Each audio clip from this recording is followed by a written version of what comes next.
Hello' friends, আশা কৰোঁ আপোনালোক সকলো ভালে আছে। বিশেষকৈ ৰেষ্টুৰেণ্ট হওক বা ষ্ট্ৰীট ফুডেই হওক, ষ্টাৰ্টাৰ্ছ খাই যে মোৰ বিৰাটেই ভাল লাগে। আপোনালোকে ষ্টাৰ্টাৰ্ছ বেছি খাই ভাল পায় নে মেইন ক'ৰ্ছ খাই বেছি ভাল পায় মোক কমেণ্ট ছেকশ্যনত ক'বচোন।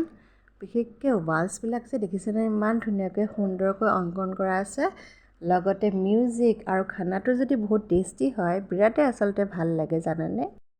ষ্টাৰ্টাৰ্ছৰ ভিতৰত মই আজি অৰ্ডাৰ দিলোঁ চিলি গাৰ্লিক হানি চিকেন। খাই যে ইমানে ভাল লাগিলে, যিমানে আচলতে কালাৰটো ধুনীয়া লাগিছে নহয়, খায়ো সিমানে বহুত টেষ্টি আছিলে। আপোনালোকৰ পিছে ফেভাৰিট ষ্টাৰ্টাৰ কোনটো কমেণ্ট ছেকশ্যনত ক'ব।